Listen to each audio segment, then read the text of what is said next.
곡식을 쌓아가지고 창고에 들인 다음에 드리는 행사입니다. 근데 왜 이게 초막절이에요? 다른 말로 여러분 수장절이에요. 수장절. 곡식을 창고에 넣었다가 수장절이라고 합니다. 이날은 수장절. 가을에 벌어지는 거예요. 우리 우리나라의 추석이나 추수감사 같은 날입니다. 수장절. 근데 이날은 창고에 모든 곡식을 쌓아놓고 그냥 먹는 날이 아니고 모든 남자들은 텐트를 가지고 밖에 광야에 나가서 일주일 동안 텐트 생활해야 됩니다. 그래서 초막에 사기 때문에 초막절이라고 그러고 다른 말로 장막절이라고 합니다. 자, 이해되셨는가요? 자, 수장절 다른 말로요? 초막절 다른 말로 장막절. 여러분 이 세 개는 같은 말입니다. 장막절이나 초막절이나 수장절. 자, 오순절은요? 오순절, 칠칠절 또요. 그 다음에 맥추절. 그러면 6월절은요? 6월절에 이름이 하나 더 있어요. 6월절에 첫날은 양을 잡아서 죽여서 주 앞에 번제로 드립니다. 근데 그 다음 날부터 일주일 동안은 하나님 뭘 또 먹으라 그랬어요? 누룩이 들어가지 않는 떡을 먹으라 그랬습니다. 그것을 일주일 동안 먹어야 돼요. 그래서 그게 바로 무교병인데 무교병을 일주일 동안 먹는다 해서 무교절이라고 합니다. 그러니까 6월절 그 다음 날부터 무교절을 일주일간 지키는 거예요. 이게 구약에 나오는 모든 절기의 전부입니다. 다 이해하시죠? 그죠? 여러분 이제 다 끝난 것입니다. 절기에 대해서는. 명절이 3개밖에 없지만은 거기에 따라서 이름이 3개씩 2개만 붙여진 거예요.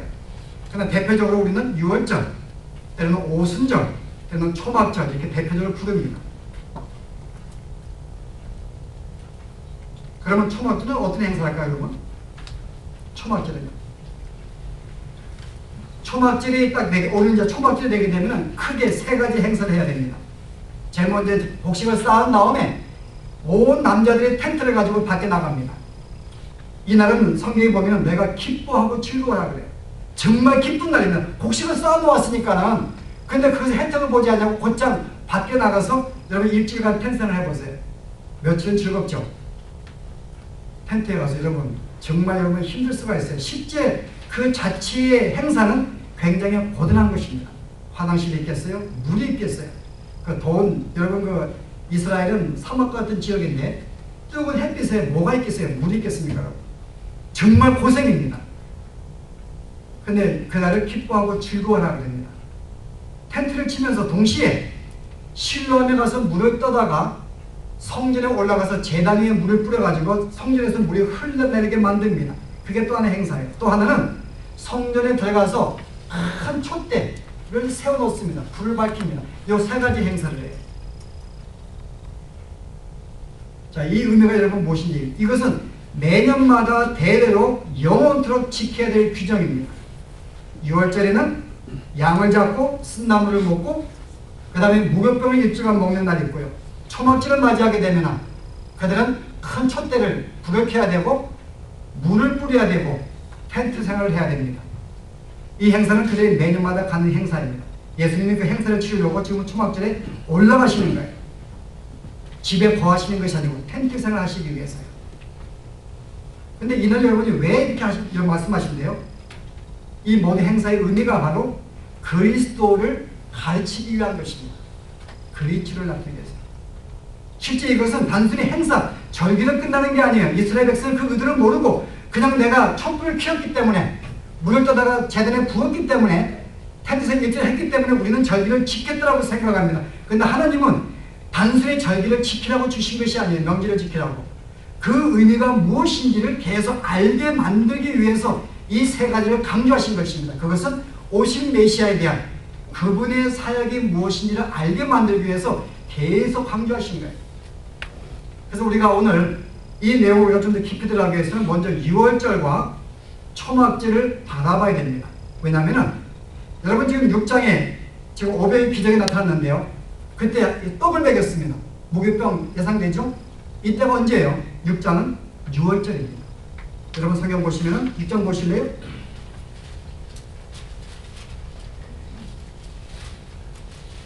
6장에 4절에 마치 유대인의 명절인 6월절이 가까워졌느니라.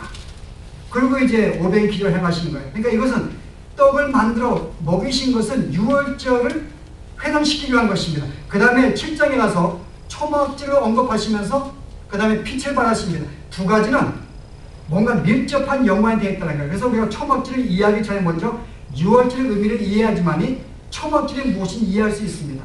그래서 오늘은 특별하게 초막절과 유월절에 대한 공부를 하고 마지막 교훈을 받으려고 합니다. 오늘 여러분이 머릿속에 넣으셔서 평생 간직하시고요. 아, 이게 이런 뜻이구나. 제가 한마디로 정의하면 이 유월절은 초막절을 바라보고 행사를 하고요. 초막절은 유월절을 바라보고 행사를 치릅니다. 쉽게 말하면 여러분, 지금 예수님이 유월절을 맞았는데 고기를 잡으라. 그 다음에 쓴나물을 먹어라. 그 다음에 무교병을 먹어라. 그런데 그들이 출애굽을 하자마자 여러분 나무를 그들이 심었는가요? 나무를 그들이 먹을 수가 없습니다. 또 곡식을 심었어야지 여러분 떡을 만들죠. 그럼 이거 언제부터 행할 수 있는 거예요? 이스라엘 백성이 가나안 땅에 들어가서부터 유월절 행사를 할 수가 있는 것입니다. 왜냐하면 광야에서는 쓴나물을 얻을 수도 없고 떡을 만들 수도 없기 때문에. 그런 점에서 오늘 여러분 성경에 출애굽해 보시면 너희는 가나안 땅에 들어가서부터 유월절을 지키라고 말합니다. 왜냐하면 그때부터 쓴나물과 무교병을 만들 수가 있으니까요. 그래서 여호수아 5장에 보시면은 이스라엘 백성이 가나안 땅에 들어가서 길갈에서 그때서야 유월절을 지키고 쓴나물과 무교병을 먹었다고 이야기합니다. 그러면은 여러분 실제 이것은 뭔가 하면은 예수님이 단순히 양을 죽여서 양을 통해서 피를 통해서 출애굽한 사실은 기억나지만요. 그 다음에 쓴나물과 무교병이 첨가가 된 것은 벌써 가나안 땅에 들어가서 거기서 얻을 곡식을 바라보고 행사를 하라는 것입니다.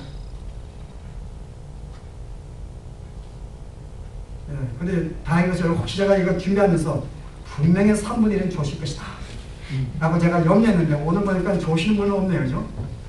제가 설명을 잘하든지 저라도 괜찮습니다. 나중에 결론만 잘 들으시면 돼요. 지금 그나마 학교에서도 공부하기 싫었는데 지금 교회까지 와서 공부한다니까 저도 오늘 왜 공부시키는지 모르겠는데 공부를 해야지만 이 내용을 이해할 수 있으니까요. 실제 유월절은 만약에 그들이 실은 이 양을 잡아 단순히 주 앞에 드리면 끝난다면은 어때 피로 말미암아 내가 출애굽을 하였구나. 오실 그리스도를 상징합니다. 내가 그리스도의 피로 말미암아 애국 죄악에서 벗어났구나 라고 그만 구원을 생각하십니다. 근데 유월절은 단순히 그것만 끝나지 아니하고 너가 가나안 땅에 들어가서 곡식을 얻은 다음에 곡식으로 떡을 만드는 사건까지 보게 하시면서요. 구원은 단순히 죄에서 세상에서 나온 것뿐이 아니라 영원한 가나안 땅에 들어가서 거기서 얻을 곡식을 풍성한 삶을 생활하게 만들기 위해서 이 모든 행사를 치르게 만든 것입니다. 그러므로 유월절이라는 것은 단순히 구원을 끝난 게 아니에요. 구원의 완성이 무엇인지까지 바라보게 하신 것입니다. 내가 구원을 받았는가? 그러면 결과가 무엇인가 그 말이에요. 그것은 가나안 땅에 안전된 땅에 들어가서 즉 천국에 들어가서 영원한 풍성한 삶을 사는 것을 바라보고 오늘 이 유월절 양을 잡으라는 것입니다. 그래서 유월절 양은 떡을 만들기 초막절을 지날 수밖에 없는 거예요. 그때 곡식을 거두니까요. 그래서 유월절은 초막절을 바라보고 갖는 행사 아닙니다. 이해하셨는가요? 그럼 여러분 생각에 이게 과연 왜 그리스도를 상징하는가? 내용 보시면 여러분 제목 추적해 보십시다. 제가 12장에 11절에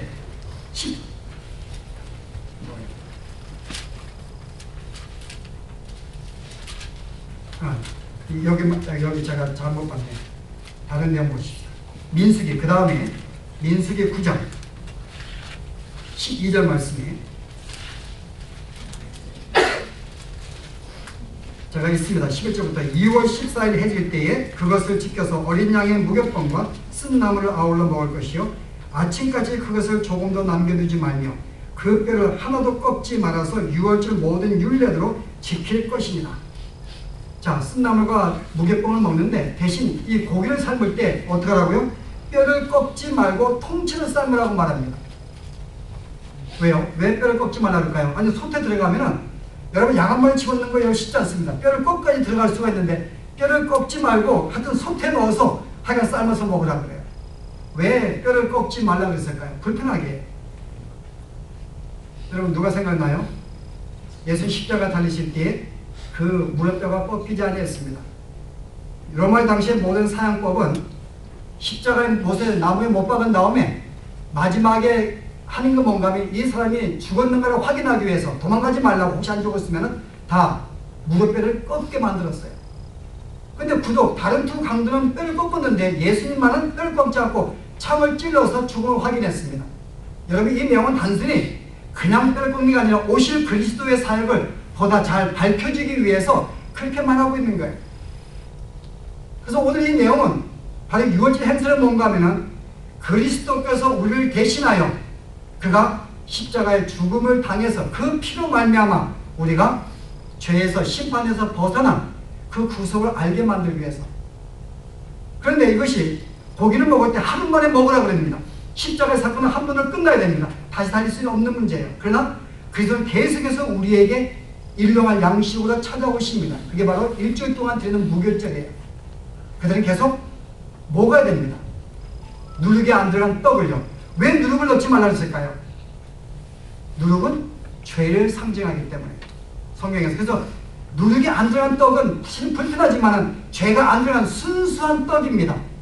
바로 이 떡은 우리 6장에 내가 생명의 떡이요 죄가 없는 순수 거룩한 떡인 것을 말하기 위해서. 이건 제 말이 아니고 성경 말씀이에요. 제가 읽겠습니다. 고린도전서 5장에 보시면은 제가 7절에 볼게요. 너희는 누룩 없는 자인데 새 덩어리가 되기 위하여 묵은 누룩을 내어버리라. 유월절 양 곧 그리스도께서 희생이 되셨느니라. 이러므로 우리가 명절을 지키되 묵은 누룩도 말고 괴악하고 악독한 누룩도 말고 오직 순수함과 진실함의 누룩 없는 떡으로 하자 그럽니다.